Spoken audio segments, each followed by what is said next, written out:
जी, बिस्मिल्लाहिर्रहमानिर्रहीम। अस्सलाम वालेकुम स्टूडेंट्स हमने जो है वो एनाटॉमी, फिजियोलॉजी और बायोकेमिस्ट्री के जो क्वेश्चन हैं उनको कैसे अटेम्प्ट करना है, क्या-क्या लिखना है, उसके बारे में हमने पढ़ा था। अब हम डिस्कस करते हैं माइक्रोबायोलॉजी। माइक्रोबायोलॉजी में जो है वो आप लोगों के पास जो सिलेबस है बैक्टीरिया, वायरसेस, फंजाई और कुछ प्रोटोजोन्स के बारे में जो है वो बताया गया है। इतना लेंथी सिलेबस नहीं है।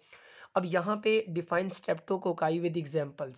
अब आप यहाँ पे देखें कि ओनली डेफिनेशन है और एग्जांपल्स हैं। तो इसमें ये स्ट्रेप्टोकोकाई बेसिकली बैक्टीरिया हैं। कोकाई जो कोकस बैक्टीरिया है उनकी टाइप है एक। तो इसमें आपने कोकस के बारे में लिखना है कि ये बैक्टीरिया हैं और बैक्टीरिया की जो स्फेरिकल फॉर्म है वो कोकस कहलाती है। ज़्यादा को कोकाई बोलते हैं और उनकी आगे टाइप है स्ट्रेप्टोकोकाई। ये स्ट्रेप्टोकोकाई की आप डेफिनेशन लिखें और 2-4 एग्जांपल आपकी बुक में जो दी गई हैं वो आप दे दें। तो इस तरह आपका ये वाला जो क्वेश्चन है ये 5 नंबर का कंप्लीट हो जाता है। इसमें आपने जो है वो ज़्यादा डिटेल नहीं लिखना डिफरेंट टाइप्स के बारे में, या आपने ज़्यादा जो है वो बैक्टीरिया की डिस्क्रिप्शन में नहीं जाना। उसके बाद सेकंड है explain TG cell wall of explain the cell wall of gram positive and gram negative bacteria.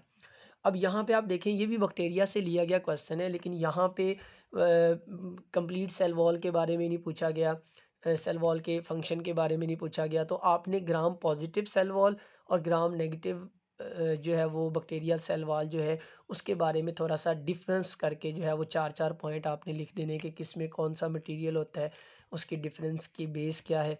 तो ये अगर आप 3 से 4-4 पॉइंट भी लिख दोगे तो आपका 5 नंबर का क्वेश्चन जो है वो अटेम्प्ट हो जाएगा।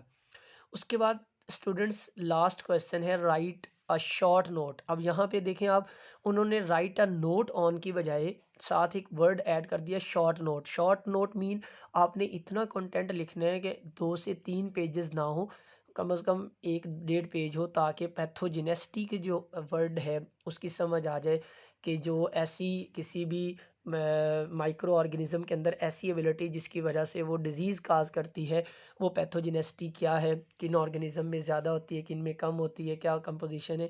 तो इसमें आपने पैथोजेनेसिटी की डेफिनेशन लिखनी है और फिर आपने उसकी थोड़ी सी डिटेल लिख देनी है कि ये बेसिकली होती क्या है और किन ऑर्गेनिज्म में जो है वो कैसी होती है।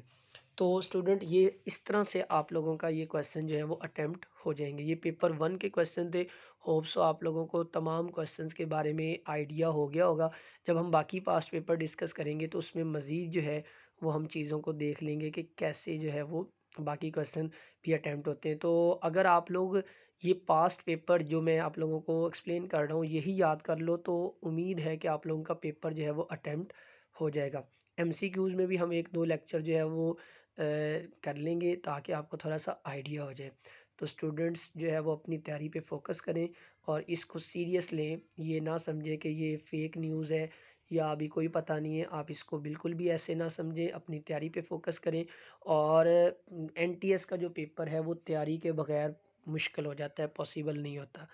तो मैं उम्मीद करता हूँ कि आप सब जो है वो इसको सीरियस लेके अपनी तैयारी पे फोकस करेंगे। Thank you so much. अल्लाह हाफिज़।